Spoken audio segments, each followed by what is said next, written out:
Bonjour, je vais vous montrer comment réussir un snood sans couture aux aiguilles circulaires.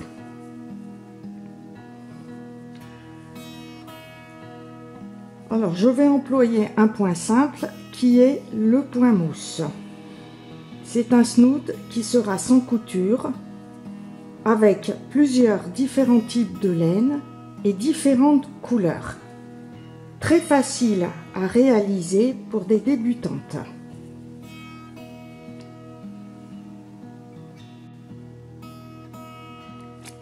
Je vais faire le snood aux aiguilles circulaires numéro 8.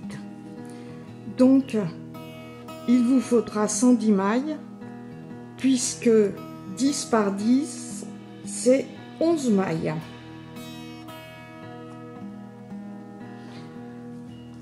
Donc, je monte 110 mailles aux aiguilles circulaires.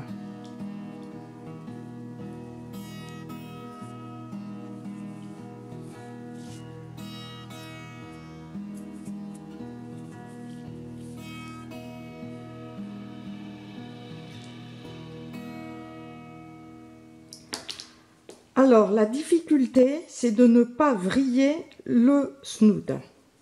D'essayer du moins.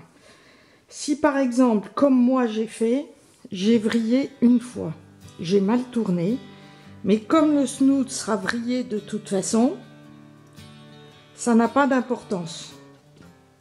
Au moins une fois, j'ai pas d'effet. C'est-à-dire qu'il s'enroule autour de lui-même une fois. Alors là, j'ai pas d'effet. Voilà. Il est vrillé ici, il se retourne. Donc pour ce snood, c'est pas un problème. Mais bon, si vous tricotez un bonnet, c'est plus qu'il faut tout redéfaire. Donc pour ne pas vriller, ce que je vais essayer de faire, je remets toutes les mailles dans le bon sens. Bon, plus les aiguilles sont grosses, plus c'est facile. Voilà, évitez de tourner ce que j'ai dû faire avant et de tricoter. Donc là, bien retourner, bien revérifier une deuxième fois.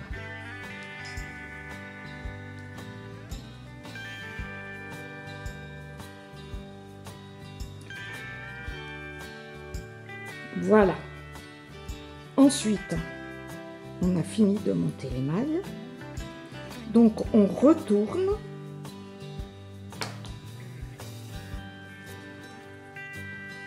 Je mets un élastique à la première maille. Donc au point mousse, c'est pas un problème si vous oubliez. Avec le fil qui pend, on va vite retrouver le début et la fin. Mais bon, par précaution, je préfère mettre un élastique.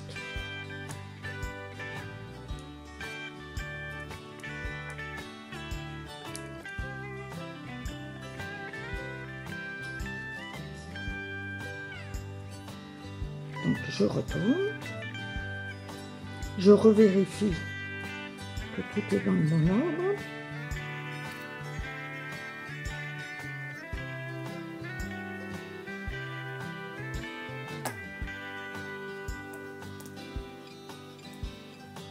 Et voilà. Donc je commence.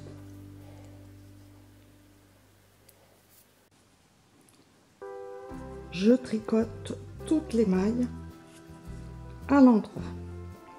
Alors attention de ne pas vous tromper de fil, ça c'est à mettre de côté et je tricote jusqu'à la fin du rang en rang endroit. Donc moi j'ai choisi de faire 1 mètre pour ne pas avoir à plier le snood en deux. Je précise que je commence par la dernière maille pour tourner en rond.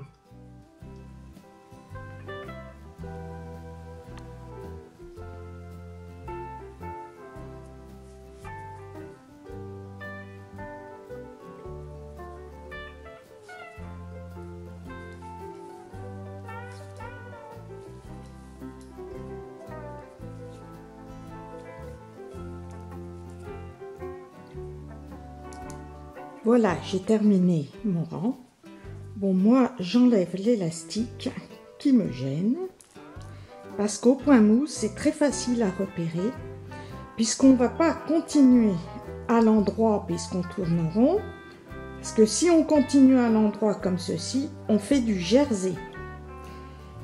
Donc là, on va faire des mailles envers, et cela fera du point mousse. Donc je fais tout le rang en mailles envers. Et pour repérer le dernier rang, plutôt la dernière maille, c'est très facile, puisque là on a une maille en droit et on recommence avec une maille envers. Donc on voit très bien le début du rang et la fin du rang.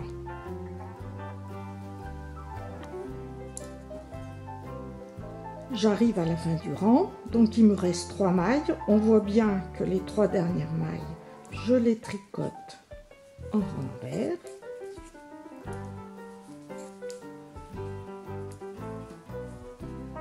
Et là, on est en maille envers, donc on est au début de l'autre rang. Donc on tricote en maille en droit. Et ceci jusqu'à la fin du rang.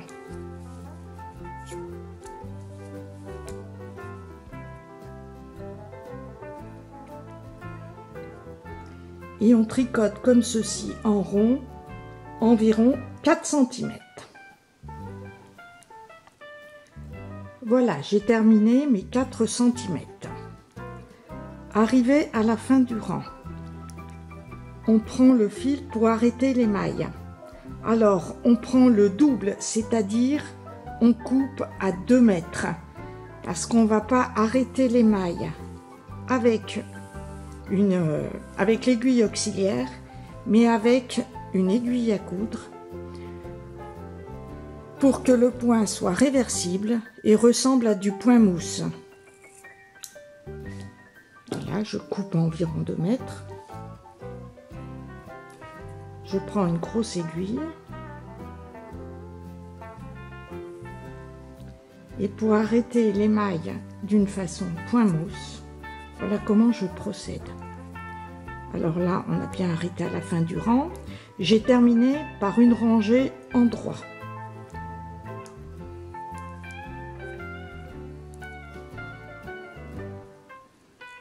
Donc, je prends mon aiguille, je passe le fil dans les 2 mailles,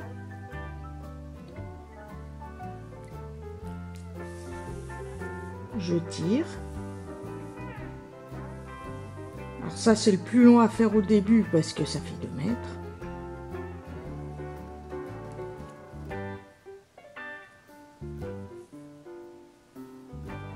Et je repasse le fil dans la première maille en l'enlevant de l'aiguille auxiliaire. Et je retire. Bon, c'est un peu plus long à faire, mais au moins le point sera extensible et cela ne se verra pas en droit comme envers. Le point sera le même. Je recommence à mettre l'aiguille dans les 2 mailles de l'aiguille auxiliaire. Je tire. Alors le plus difficile, c'est d'avoir à peu près une tension pareille. Donc moi, je regarde bien au fur et à mesure, pas trop tirer pour qu'on puisse être extensible. Je repasse dans la première maille en enlevant.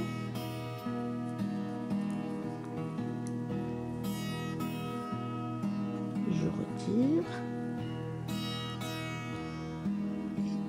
Voilà. Je tire pas trop, hein.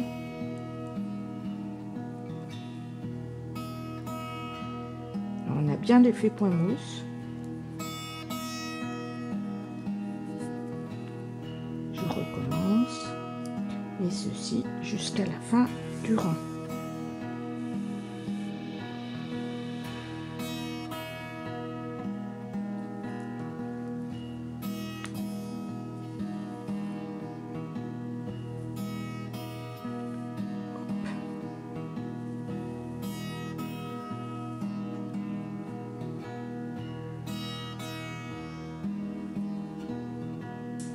Voilà, j'arrive à la fin. Alors, pour les dernières mailles, je fais toujours pareil.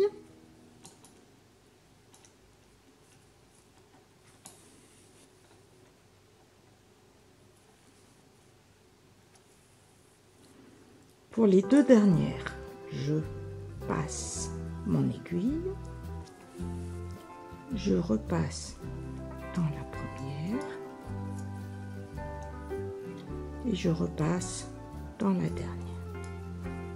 Et voilà.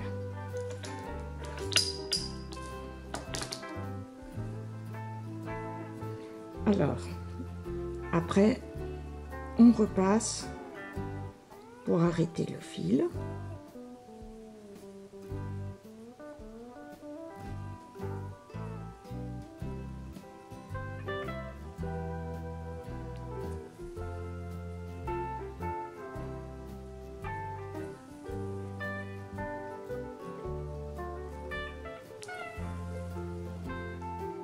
Et voilà le résultat. Et on obtient bien un point réversible et extensible des deux côtés. Pour le deuxième tour du cou, j'ai monté 130 mailles aux aiguilles numéro 8 parce que j'ai employé une laine différente et que l'échantillon 10-10 était de 13 mailles. Donc pour 1 mètre, 130 mailles. Donc j'ai bien mis toutes mes mailles dans le bon sens. Ensuite, je passe l'aiguille une fois.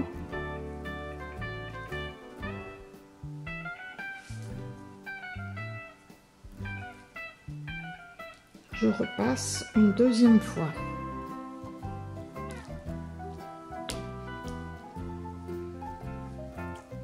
Et je tricote au point mousse comme au début. Et je tricote pendant 4 cm au point mousse et je rabats de la même manière.